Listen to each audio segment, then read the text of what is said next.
Hello student, बहुत बहुत स्वागत है डीके सर क्लासेस में। उम्मीद है कि स्वस्थ होंगे, मस्त होंगे और तैयारी जबरदस्त चल रही होगी। आज की जो वीडियो देख रहे हैं बाबू, आज की इस वीडियो में क्लास 10th हो या क्लास 12th, आज की इस वीडियो में मोस्ट इंपॉर्टेंट क्लास 12 के बच्चों के लिए किरण प्रकाशिकी एवं प्रकाशिक यंत्र यानी कि जो फिजिक्स का सेकेंड पार्ट है, यानी कि 9वां जो चैप्टर है बाबू, उस चैप्टर से आज की इस वीडियो में देखेंगे अवतल दर्पण के लिए सूत्र जो होता है 1/f equal to 1/v plus 1/u का निगमन करेंगे। और ये जो आप देख रहे हैं निगमन, इसी निगमन के आधार पे जो फार्मूला निगमन करेंगे, इसी के आधार पे आपको न्यूमेरिकल पेपर में आते हैं। अब बहुत सारे क्वेश्चन आते हैं इस मतलब कि फार्मूले पे। तो आज की वीडियो जो है काफी इंपॉर्टेंट है, देखेंगे कि इसका कैसे निगमन करना है और एक एक चीज को ध्यान में रखना है। सबसे पहले इसको निगमन करने से पहले 1/f equal 1/v plus 1/u जो है, इसका सबसे पहले फिगर समझ में आना चाहिए।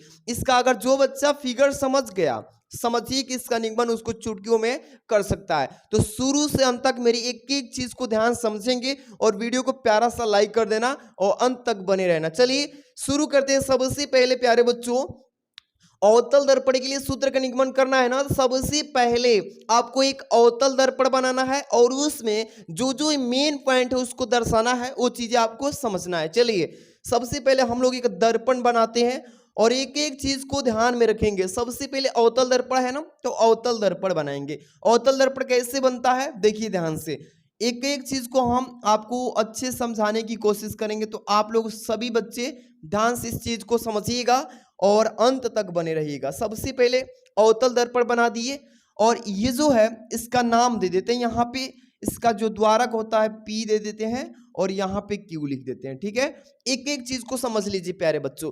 अब ये जो होता है P और C, ये द्वारक हो गया। इसके द्वारक के बीच में जो होता है, यहाँ पे क्या होता है, पोल होता है। सेंटर में इसके बीच में पोल होता है। अब यहां से हम लोग क्या करेंगे, यहाँ पे पोल के बीच में एक हम लोग मुख्य अक्ष खींचेंगे। इसके लिए एक स्केल का यूज कर लेता हूं, दिया है इसमें सिस्टम में, तो हम यूज करेंगे ही। आप लोग आराम से समझिएगा, एक एक चीज को हम बेहतर तरीके से समझाने की कोशिश करेंगे बाबू। आराम से चीजें समझिए और अंत तक देखिए। सबसे पहले हम लोग एक मुख्य अक्ष खींच लिए ना। अब यहां से मुख्य अक्ष हो गया ना, अब यहाँ पे हम लोग दर्शाएंगे। एक एक चीज को आराम से समझिएगा, ठीक है ना। यहाँ पे दर्शा देते हैं, ये हमारा पोल हो गया। यहाँ पे P दे देते हैं। क्या देते हैं बाबू, यहाँ पे P हो गया, पोल हो गया। अब यहाँ से ये मुख्य अक्ष पर पॉइंट जो दर्शा रहे हैं, विशेष करके ध्यान देना। यहाँ पे जो होता है बाबू, यहाँ पे C यानी कि सेंटर ऑफ कर्वेचर बोलते हैं इसको, यानी वक्रता केंद्र बोलते हैं। ठीक है, अब यहाँ से C और P के जो बीच में होगा, ये फोकस हो जाएगा। क्या होगा प्यारे बच्चों, यहाँ पे हम लोग का फोकस हो जाएगा। ध्यान से देखिएगा, फोकस को F से डिनोट कर लिए। आराम समझ में आ रहा है ना, कोई दिक्कत नहीं है ना, ये चीजें आपको समझ में आ गई। अब यहाँ पे एक चीज हम लोग एक वस्तु रख लेते हैं। तो सबसे पहले आपको मैं यहाँ पे एक वस्तु रख के दिखाता हूं। यहाँ पे आराम से समझिएगा मेरी बात को। यहाँ पे एक वस्तु रख लिया, यानी कि वक्रता केंद्र के पीछे अनंत पे कहीं भी।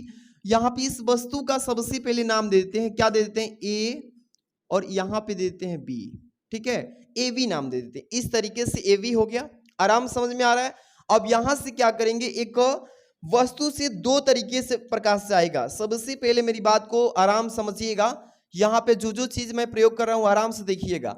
वस्तु से दो तरह के प्रकाश जाएगा। एक तो जाएगा मुख्य अक्ष के समांतर, यानी कि वस्तु से जो प्रकाश जाएगा एक मुख्य अक्ष के समांतर दर्पण से टकराएगा और दर्पण से टकराने के पश्चात ये फोकस से होकर गुजरेगा। किससे होकर गुजरेगा बाबू, ये फोकस से होकर गुजरेगा। देखिए इसी इंस्ट्रूमेंट का जो दिया है इसमें, इसी की सहायता से मैं आपको बना के एक एक चीज आपको दिखाने की कोशिश कर रहा हूं। आराम से देखिएगा, ये फोकस से होकर क्या करेगा, गुजरेगा। गुजर रहा है ना, इस तरीके से आपको सारी चीजें आपको समझ जाना है। ठीक, इस तरीके से फोकस से होकर गुजर गया। अब यहाँ पे थोड़ा सा मैं क्या करना चाहता हूं कि एक चीज समझिए, ये जो किरण जा रही है इसको आपतित किरण बोलते हैं। यहाँ पे इसको एरो के माध्यम से मैं दर्शा दिया। ठीक, और ये जो दर्पण से टकराने के बाद फोकस से गुजर के जा रही है, ये परावर्तित किरण है। तो इस तरीके से इसको कर लिए। क्लियर है ना। अब दूसरा इसमें क्या होता है कि दूसरा जो प्रकाश है इसी वस्तु सेंटर ऑफ कर्वेचर से होके जाता है, यानी कि बोल सकते हैं वक्रता केंद्र से। चलिए इसको भी बना के दिख लेते हैं। एक एक चीज को ध्यान समझिएगा। कुछ नहीं इसमें। पहले तो फिगर जो बच्चा समझ गया, समझिए कि इसमें कुछ नहीं है, आराम से फिगर समझिए और तब से इसका हम निगमन कराने का कोशिश करेंगे बेहतर तरीके से। चलिए बाबू ध्यान समझिएगा। अब यहाँ पे क्या करते हैं, सेंटर ऑफ कर्वेचर से जाएगा ना बाबू, तो यहाँ पे देखिए ध्यान से, यहाँ से सेंटर ऑफ कर्वेचर से एक प्रकाश जो जाता है, ये जो दोनों को काट रही है, देखिए यहाँ पे काट रही है ना, ये जो आपतित यहाँ से टकरा के गई थी, ये जो आप दोनों काट रही है, यहीं पे इसका प्रतिबिंब बनेगा। अब एक चीज यहाँ पे मैं आपको बता दूं, एक चीज ध्यान में रखना, हाँ यहाँ पे जो ये दूसरी प्रकाश आई ना सेंटर ऑफ कर्वेचर से, तो ये अपने ही पथ पे वापस चली जाती है दर्पण से टकराने के पश्चात। ऐसा क्यों ऐसा होता है बाबू, क्योंकि 90 अंश का जब कोण बनाती हुई आएगी और 90 अंश पे टकराएगी तो अपने ही मार्ग पे अपने ही पथ पे वापस लौट जाती है, यही कारण होता है। ठीक, आराम समझ में आ गया ना। अब देखिए इसमें जो काटा है ये वाली किरण टकराने के बाद, और ये जो वापस गई, ये दोनों काटी है ना, यहीं पर इस वस्तु का प्रतिबिंब इमेज बनेगा। ठीक है, और यहाँ पे इसको हम लोग क्या कर लेते हैं प्यारे बच्चों, यहाँ पे इसका नाम दे देते हैं, क्या दे देते हैं, इसका नाम दे देते हैं ए डैश, और यहाँ पे दे देते हैं बी डैश।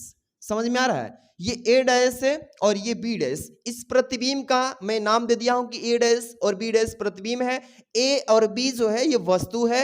सबसे पहले मैंने क्या क्या चीज समझिए, सबसे पहले अवतल दर्पण बनाया, इसका नाम दे दिया पी और क्यू। इसके बाद यहाँ पे पोल बीच में खींचा यानी डाला। इसके बाद क्या किया, मुख्य अक्ष खींचा मैंने, यहाँ पे जो चीजें होती है सेंटर ऑफ कर्वेचर सी डाला। इसके बाद दोनों के बीच में फोकस रखा। इसके बाद पीछे जो है वक्रता केंद्र के पीछे अनंत पे मान लीजिए कोई वस्तु रख दिया जिसका नाम एवी हो गया। और वस्तु से दो तरीके का प्रकाश जाएगा बाबू, दो तरह का। एक तो जाएगा मुख्य अक्ष के समांतर, दर्पण से टकराने के पश्चात फोकस से होकर गुजरेगा। ठीक, एक तो काम खत्म। दूसरा जो प्रकाश जाएगा यहाँ से सेंटर ऑफ कर्वेचर, यानी कि यहाँ से वक्रता केंद्र से जाएगा, जैसे ही दर्पण से टकराएगा फिर अपने ही पथ पे वापस आ जाता है। ठीक है, अब जहां पे ये दोनों किरणें प्रवर्तन के बाद काटी है ना, यही जो है काटान बिंदु को वस्तु का प्रतिबिंब बोलते हैं। ये चीजें समझ में आ गया। ठीक, अब क्या करते हैं प्यारे बच्चों, ये जो वस्तु है इसके समांतर यहाँ पे देखिए, यहाँ पे क्या है कि हम लोग एक नॉर्मल डालेंगे। क्यों डालते हैं प्यारे बच्चों समझिए, यहाँ पे एक नॉर्मल डाल लेते हैं। ठीक है, इसका नाम हम दे देते हैं एम, क्या देते हैं इसका यहाँ पे एन। ठीक है, क्यों, क्योंकि हम लोग को त्रिभुज के रूप में इसको लेना है। ये थोड़ा सा ये इसके पी के समीप में थोड़ा सा लेकिन वक्र रेखा में है, लेकिन हम लोग नॉर्मल जब डाली तो सीधा एक त्रिभुज का रूप ले लिया, तो लेकिन इसके पास ही में है, इससे कोई अंतर नहीं पड़ता है, बहुत काफी करीब होता है पी के। तो ये एम जो है काफी पी के करीब है कि नहीं। नॉर्मल क्यों डाले हैं इसमें कि त्रिभुज स्पष्ट बने और हम लोग इसका निगमन आसानी से कर सके। कोई दिक्कत नहीं है ना, आराम से समझेंगे। चलो सबसे पहले विशेष करके ध्यान कहां कहां पे देना, मेरी बात को समझिए। ये जो त्रिभुज देखिए ए बी और सी, एक त्रिभुज बन रहा है कि नहीं बाबू, और ये जो त्रिभुज बन रहा है यहाँ पे भी देखिए ए डैश बी डैश और सी, ये छोटा सा त्रिभुज बन रहा है, एक दूसरे के समरूप त्रिभुज कहलाते हैं। क्या कहलाते हैं, समरूप त्रिभुज। जब समरूप त्रिभुज होता है तो उसके जो भुजा होती है समानुपातिक होती है।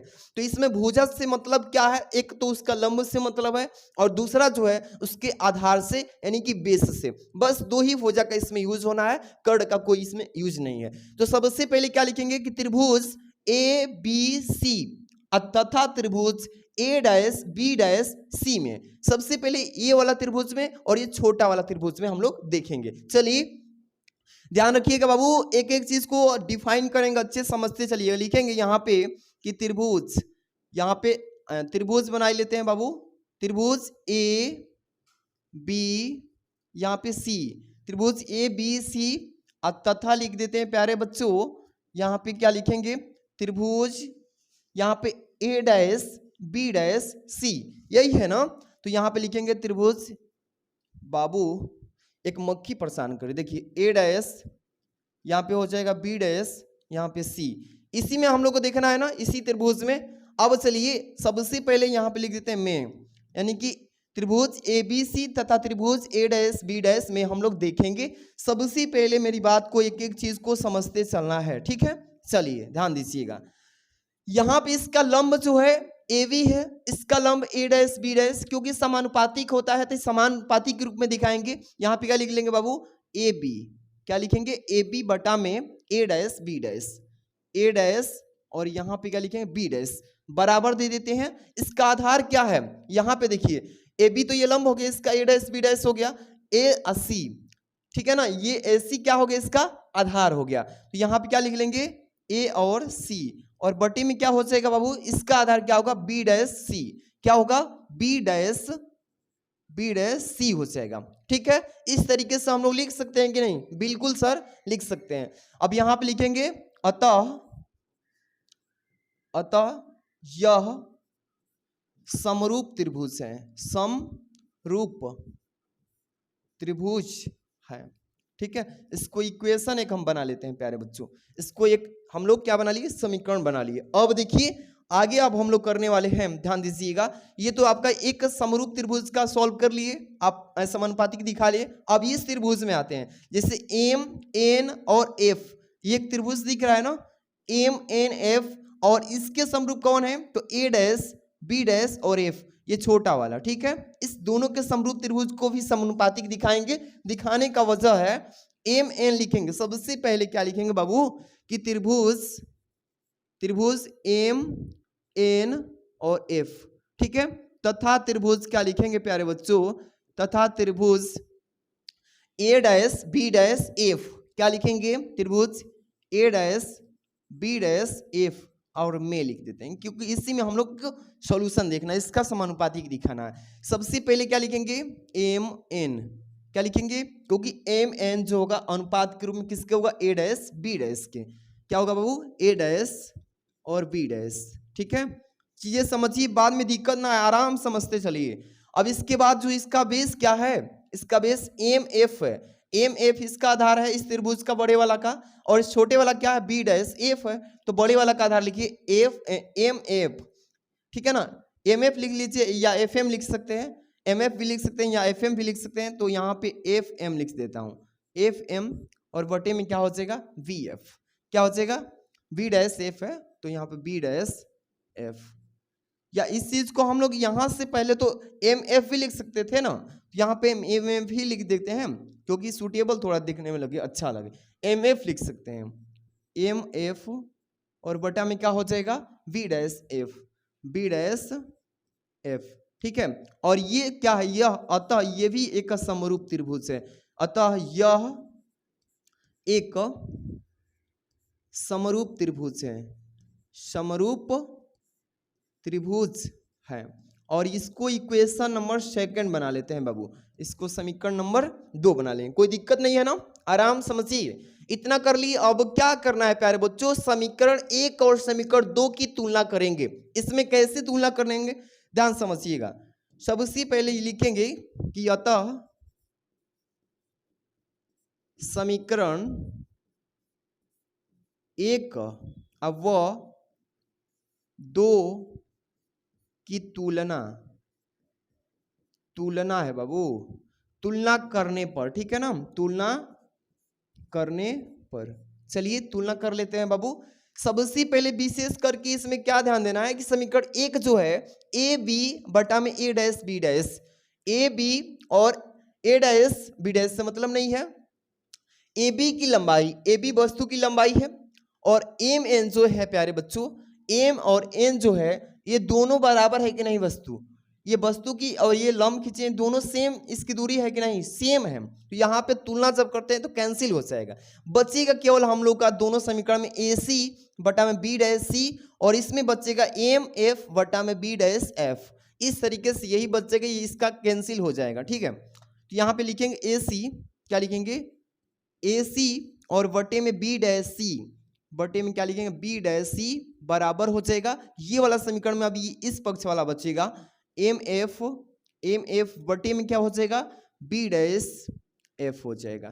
ठीक है, इतना चीजें क्लियर हो गई ना बाबू, ये तो कैंसिल हो जाएंगे, राइट जो बाएं साइड वाला है ना ये दोनों कैंसिल हो जाएंगे, बचेंगे शेष यही, और इसको लिख लिया हम लोग तुलना करने के बाद। अब क्या करते हैं, सिंपल तरीका से अब मान निकालना है इसका, ए सी कहाँ पे है, आ जाइए, ए सी यही है ना बाबू, ए और सी, इस दूरी को निकालने के लिए सबसे पहले हम लोग क्या करते हैं, आप जानते हैं कि जब भी दूरी मापते हैं तो पोल से ध्रुव से मापी जाती है, विशेषकर ये ध्यान रखना होगा। तो P और A लिखेंगे, क्या लिखेंगे प्यारे बच्चों, PA, और तब से माइनस कर देंगे PC, यानी कुल दूरी में से हम लोग PC घटा देंगे तो इतना दूरी नहीं निकल जाएगा वक्रता के अंदर की, निकल जाएगा बिल्कुल। तो पहले क्या लिखेंगे PA, अब माइनस कर देंगे PC, ध्यान रखिएगा। क्या लिखेंगे बाबू, यहाँ पे चीजें समझिए, एक एक चीज को हम समझाने की कोशिश कर रहे हैं। तो यहाँ पे क्या लिखेंगे, पहले PA माइनस में लिखेंगे PC, समझ में आ रहा है ना। कुल दूरी में से PC घटा देंगे भाई, वो वक्रता के अंदर हमारा निकल जाएगा। इसी तरीके से B' है ना, B' इसका मान निकालना है यहां से। तो इसका मान निकालने के लिए सबसे पहले क्या करते हैं कि P में से यानी PC में से B' घटा लेंगे, यानी कि कुल दूरी में से PB यानी B' घटा लेंगे तो आ जाएगा। चलिए लिखते हैं, क्या लिखेंगे P और C, माइनस में क्या लिख देंगे P B', क्या लिखेंगे बाबू P और B', दिख रहा है ना। वीडियो क्वालिटी अच्छी आ रही होगी, कलर कोई ऐसा नहीं है ना जो हम ले रहे हैं जो आपको दिख नहीं रहा, सब ठीक होगा। चलिए यहां से बराबर ले लेते हैं आप, क्योंकि MF, ध्यान दीजिएगा बाबू, M और जो F है यही ना फोकस दूरी है जो कि पोल से मापी जाती है। तो ये मैं बोला हूं ना कि M जो है P के काफी करीब है, समीप है, इसलिए यहाँ पे इसका दूरी का कोई तुलना नहीं है, मतलब कि सीधे सीधे बोल सकते हैं P और F, यानी फोकस दूरी सीधे बोल सकते हैं। तो M और जो F दिख रहा है इसको सिम ऐसे लिख देते हैं, MF ही रहने देते हैं, क्योंकि इसमें घटाने की कोई बात नहीं, क्योंकि काफी उसके करीब है बाबू, ठीक है ना। और B' बटा में है, B', ये B' है ना, तो इसकी मान निकालना है तो सबसे P अब B' माइनस PF कर देते हैं, ठीक। तो P अब B' लिखेंगे, P और लिखेंगे B' माइनस कर देंगे P और F, क्या लिखेंगे बाबू P और F। एक बार फिर से अच्छे समझ लेंगे, कोई दिक्कत नहीं रहेगा, आराम से घटाने में आनंद आएगा, घटाते चलेंगे। चलिए आगे देखिएगा बाबू, यहां से बराबर देते हैं, फिर आगे सॉल्व करते हैं। अब जो आपकी दूरियां होती है चिन्ह परिपाटी के अनुसार, अब उन्हीं दूरियों को आपको रखना है इस मान में। सबसे पहले आपको एक एक चीज हम समझाएंगे, विशेषकर ध्यान देना है। PA माइनस PB लिखा है, PC लिखा है ना, PA माइनस PC। तो PA ये क्या है, वस्तु की दूरी है, यहां से पोल से लेकर अनंत तक जो वस्तु रखे हैं इसकी वस्तु की दूरी को PA बोल सकते हैं। तो यहाँ पे वस्तु की दूरी को किस चीज से प्रदर्शित करते हैं मेरे प्यारे बच्चों, ये माइनस U से। किस चीज से प्यारे बच्चों, तो यहाँ पे PA को किस चीज से लिख सकते हैं, माइनस U, और इसको कोष्टक में रखना होगा क्योंकि ये माइनस में है, ठीक। अब माइनस फिर लगा है तो यहाँ पे माइनस लगा लेंगे, फिर PC लिखा है ना, तो P और यहाँ C, तो ये क्या है, यहां से पोल से लेकर सेंटर ऑफ कर्वेचर को बोलते हैं वक्रता के, इसको स्मॉल r से डिनोट करते हैं। तो यहाँ पे क्या लिख देंगे बाबू, कोष्टक में फिर माइनस R। समझ में आ रहा है, इस तरीके से लिख लेंगे ना, बिल्कुल सर। अब देखिए यहाँ पे बटा में क्या है बाबू, इसके बटा में है, देखिएगा PC, क्या लिखा है PC लिखा है ना। तो यहाँ पे देखिए एक मक्खी आ रही है और बार बार परेशान कर रही है, तो अभी इसको हटाएंगे, चलिए कोई बात नहीं, इसको इरेज कर लेते हैं। चलिए ध्यान दीजिएगा, यहाँ पे चलिए बाबू, यहाँ PC लिखा है ना, तो P और C ये क्या है, वक्रता केंद्र है, यहाँ पे स्मॉल r लिख सकते हैं इसकी जगह पे, स्मॉल r, वाह देखिए इरेज कर दिए थे। चलिए स्मॉल r लिख सकते हैं, स्मॉल r, ठीक है, कोष्टक में। फिर यहाँ पे माइनस है तो माइनस, यहाँ पे P और V', ये क्या है, प्रतिबिंब की दूरी है, यानी वस्तु जो है, वस्तु का प्रतिबिंब बना है उसको V से डिनोट करते हैं, और यहाँ पे माइनस में हो जाएगा V। कोई दिक्कत नहीं है ना, इस चीज को हम लोगों ने लिख लिया चिन्ह परिपाटी के अनुसार। हम लोग वस्तु की दूरी, जो फोकस दूरी होता है, जो प्रतिबिंब की दूरी, सारा चीज लिख लिया। अब क्या करेंगे प्यारे बच्चों, एक चीज आप लोग ध्यान दीजिएगा, है ना। अब यहां से ये बराबर के बाद चलेंगे, MF क्या है, MF जो है फोकस दूरी बोलते हैं इसको, और यहाँ पे फोकस दूरी को F से डिनोट कर लेंगे, और ये माइनस में होगा क्योंकि जो चिन्ह परिपाटी चतुर्थांश में बताया होगा कि सारी जो दूरियां होती है वाई साइड में रखी गई वो F माइनस में होती है, ठीक। अब यहाँ पे P और V' ये क्या है, प्रतिबिंब की दूरी है, तो यहाँ पे माइनस भी लिख लेंगे बाबू, ठीक, कोष्टक के अंदर। फिर माइनस है ना, तो माइनस लिख लीजिएगा। फिर PF क्या है प्यारे बच्चों, PF, तो P और F कहाँ पे है, ये तो ये फोकस दूरी हो गया ना, तो यहाँ पे फिर -F लिख लेंगे, कोई दिक्कत नहीं है ना। इस तरीके से सारे चीज को मैंने इसमें मिला के कौन सा क्या है, कौन सी वस्तु की दूरी, कौन सा प्रतिबिंब की दूरी और कौन सा मतलब कि फोकस होगा, ये सारी चीजों को मैंने आराम से रख दिया। अब क्या करना है, कुछ नहीं, सिंपल सा तरीका है, फंडा क्या है, इस चीज को त्रियक क्रॉस मल्टीप्लाई कर लेना है। क्रॉस मल्टीप्लाई मतलब त्रियक गुणा के अनुसार सॉल्व करते हैं। चलिए यहां पे आ जाइएगा, आराम समझिए मेरी बात को, ठीक है ना। अब इस चीज को मैं त्रियक गुणा कर रहा हूं इसमें और इसमें, इससे पहले एक और चीज कर लूं, यहाँ पे इसके चिन्ह को पहले गुणा करके रख लेता हूं। एक चीज गुणा करने से पहले एक मेरी बात को ध्यान दीजिएगा, आर बराबर क्या होता है प्यारे बच्चों, 2f होता है। क्या होता है, आर बराबर क्या होता है मेरे प्यारे बच्चों, 2f होता है सर, क्योंकि जो फोकस दूरी होता है यानी त्रिज्या होती है 2f के बराबर दोगुनी होती है, तो ये चीज r की जगह पे 2f हम लोग रख सकते हैं। आप पढ़े हैं ना, तो यहाँ पे जहां जहां पे r है वहां पे 2f लिख सकते हैं, कोई डाउट नहीं है ना। चलिए पहले इसको सॉल्व कर लेते हैं, फिर आगे बात करते हैं। यहाँ पे आ जाते हैं अब, ठीक है ना, यहाँ पे आ जाइए। यहाँ पे -u, तो -u लिख लिए हम, ठीक। यहाँ पे माइनस में माइनस जब मल्टीप्लाई होगा तो प्लस हो जाएगा ना, तो प्लस होगा तो यहाँ पे r जो है, r की जगह 2f लिख सकते हैं डायरेक्ट, तो +2f लिख सकते हैं। क्या लिख सकते हैं, +2f, कोई डाउट नहीं है ना। बटा के नीचे आ जाइए, बटा के नीचे -r लिखा है, तो इसके जगह पे -2f नहीं लिख सकते हैं, बिल्कुल सर, तो -2f, फिर यहाँ पे क्या है, माइनस है, माइनस यहाँ पे है ना, तो यहाँ में माइनस माइनस में मल्टीप्लाई होगा तो प्लस, अब प्लस हो जाएगा, क्या हो जाएगा, ये v हो जाएगा, v हो जाएगा, ठीक। बराबर की इधर चलिए आते हैं इधर। अब यहाँ पे -f है तो -f लिख लेते हैं बाबू, -f, फिर बटा में -v, तो यहाँ पे -v लिख लेंगे, फिर -f, तो माइनस, ये चीज ये वाला गलती हुआ है मुझसे, यहाँ पे माइनस रहेगा और फिर कोष्टक में यहाँ पे माइनस रहेगा f। आप लोग थोड़ा सा ध्यान दे दीजिएगा, ठीक है ना, है कि नहीं। चलिए यहाँ पे क्या लिख लेंगे बाबू, ध्यान दीजिए, यहाँ पे कोष्टक में -f रहेगा, है ना, आप लोग भी। अब माइनस माइनस प्लस हो जाएगा, तो यहाँ पे भी क्या हो जाएगा बाबू, यहाँ पे भी प्लस हो जाएगा, +f हो जाएगा, ठीक। अब क्रॉस मल्टीप्लाई कर लेते हैं, आइए क्रॉस मल्टीप्लाई कर ही लेते हैं। चलिएगा ध्यान दीजिएगा, अब इसमें इससे गुणा करेंगे तो सबसे पहले क्या करेंगे, -u, क्या लिखेंगे बाबू, u है, u माइनस, देखिए ध्यान से, -u और +2f, ठीक है, एक ब्रैकेट में, और इसको भी एक ब्रैकेट में ले लेते हैं, -v +f, ठीक है। इस तरीके से अब इक्वल टू लिख लेते हैं, अब इक्वल टू इसमें इससे मल्टीप्लाई, तो -f है ना, तो -f और गुणे लिख लेते हैं एक कोष्टक में, -2f + v, -2f + v, कुछ नहीं करना है, बस सॉल्व करना है गुणा करा के। चलिए ध्यान दीजिएगा, यहाँ पे हम नीचे कर रहे हैं इसको, ठीक है ना, ध्यान दीजिएगा। इसमें -u में -v से गुणा करेंगे तो +u और v, ठीक है। -u से फिर +f में कर रहे हैं तो -u और f हो जाएगा ना, कोई डाउट नहीं है ना बाबू। अब चलते हैं इसमें +2f से इस दोनों पद में गुणा कराते हैं, +2f से इस दोनों में, तो यहाँ पे माइनस हो जाएगा क्योंकि प्लस माइनस माइनस 2f भी हो जाएगा, क्या होगा बाबू, 2f और v हो जाएगा, कोई डाउट नहीं ना। इसके बाद +2f से इसमें +f से करिए, +2f², कोई डाउट नहीं है ना, +2f² हो गया। अब इसके बाद बराबर के इस साइड चलते हैं, चलिए ध्यान दीजिएगा।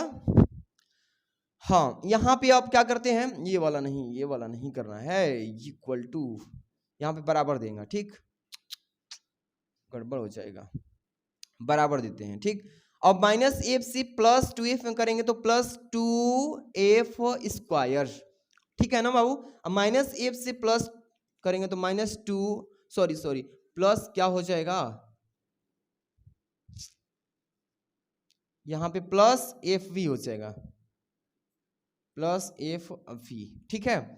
थोड़ा एक मक्खी बार बार परेशान कर रही है, चलिए कोई बात नहीं, इतना कर लेंगे। अब देखिए कौन सा कट रहा है घट रही, सारी चीजें को ध्यान रखना है। चलिए कटा घटा देते हैं फटाफट से। देखिए यहाँ पे uv -uf -2fv और यहाँ पे +2f² से +2f² कैंसिल हो जाएगा, बचेगा केवल क्या, -2fv में से माइनस 2FV इधर से कैंसिल करा लेंगे तो यहाँ पे केवल क्या बचेगा बाबू, FV बच जाएगा, वो भी माइनस में। जो बचा है शेष उसको लिख लेते हैं, लिख लीजिए सर, UV है ना, UV माइनस में U और F, ठीक है, इस तरीके से, और माइनस में FV बचा है, क्या बचा है, FV, ज्यादा बड़ा नहीं होने भैया, FV लिख लेते हैं, FV। अब इसके बराबर अब कुछ नहीं बचा है ना, तो यहाँ पे 0 हो गया, क्या हो गया, 0। अब क्या करेंगे, इस चीज को थोड़ा सा मैं छोटा कर लूं क्या, समझाने के लिए, ठीक है ना, छोटा कर लेता हूं, आपको समझाएंगे। हम लोग को इतना आ गया, अब आपको थोड़ा सा विशेष ध्यान देना, छोटा कर रहा हूं, छोटा करने पर दिख रहा है कि नहीं मुझे पता नहीं, चलिए बाकी हम आपको समझाएंगे फिर से, चलिए ध्यान दीजिएगा, है ना, चलिए ध्यान दीजिएगा बाबू, एक सेकेंड रुक जाइए, चलिए, हाँ चलिए ध्यान दीजिए, यहां पे अब इतना कर लिए हम लोग। अब देखिए क्या होता है इसमें कि हम लोग लिखेंगे दोनों पक्षों में, क्या लिखेंगे प्यारे बच्चों, दोनों पक्षों में UVF, यानी इतने से भाग करने पर अब हम लोग दोनों पक्षों में भाग करेंगे, इस वाला साइड में, इस वाला साइड, दोनों में। चलिए भाग कर लेते हैं, UV है, पहले क्या है, UV है, अब माइनस क्या है इसमें, UF, इसके बाद माइनस FV है, अब बराबर की इधर 0 है ना। अब दोनों पद में हम लोग क्या करते हैं प्यारे बच्चों, भाग करते हैं, किस चीज से, पहले यहां पे दीजिए UVF, यहां भी लिखिए UVF, यहां भी लिख लीजिए, इस तरीके से सिंपल बता रहा हूं, U है, यहां पे गड़बड़ हो जाएगा, UVF, इधर भी लिख लीजिए UVF, ये तो इसका मान 0 हो जाएगा, ठीक है। चलिए कटा देते हैं, कटाइए, क्या क्या कट रहा है, UV इसमें है तो UV से UV कट गया, ऊपर क्या बचा, केवल 1/F, ठीक है सर, U से U कट लीजिए, F से F काट लीजिए, केवल ऊपर बचेगा 1/V, ठीक है, F से ये F कैंसिल, V से ये V कैंसिल, केवल बचा ऊपर 1/U, ठीक है, और इसका मान तो सरा मतलब 0 ही हो जाएगा एक तरफ से बोले तो। अब इसको क्या करना है, कटा लिए, अब मतलब बच गया जो शेष वही निगमन हो गया हम लोग का, कैसे, देखिए बराबर की साइड में आइए, यहाँ पे 1/F बचा है ना केवल बाबू, 1/, में क्या लिखेंगे, 1/, में F लिख लीजिए सर, 1/, में F लिख लीजिए सर, 1/, में क्या लिखेंगे बाबू, F लिख लेंगे, ठीक है, बराबर की साइड आइए।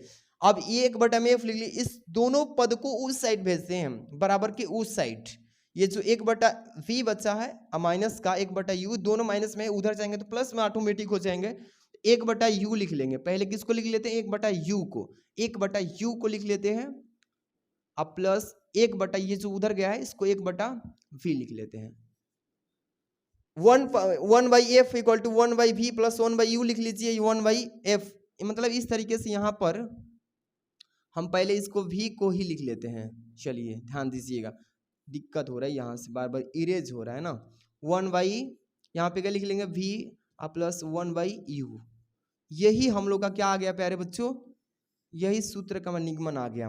इस तरीके से हम लोग को आसानी से समझना है, और यही आपका निगमन हो गया, कोई भी डाउट नहीं होना चाहिए, एकदम सिंपल तरीके से एक बार फिर से हम बता देता हूं कैसे आपको करना है, चीजें समझ लीजिए, ठीक है कि नहीं, समझ लीजिए मेरे प्यारे बच्चों, दिख रहा है आपको, बिल्कुल सर।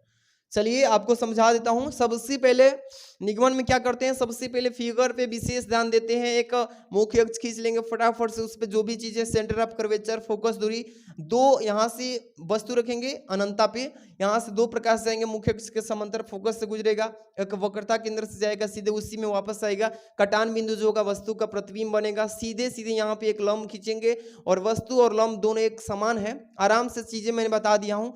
अब क्या करना है, इस दोनों समरूप त्रिभुजों के, इसके पहले हल करें ना, तो ABC में और A', B', C में दोनों समरूप है, समानुपातिक दिखा दी, एक समीकरण बना लिए, और MNF और A', दोनों समरूप है, इसका भी समानुपातिक दिखा के इक्वेशन फर्स्ट एंड सेकंड को सॉल्व किए हम लोग, सॉल्व करने के बाद ये चीजें प्राप्त हुई, ये तो कैंसिल हो गया था दोनों, लेफ्ट साइड वाला।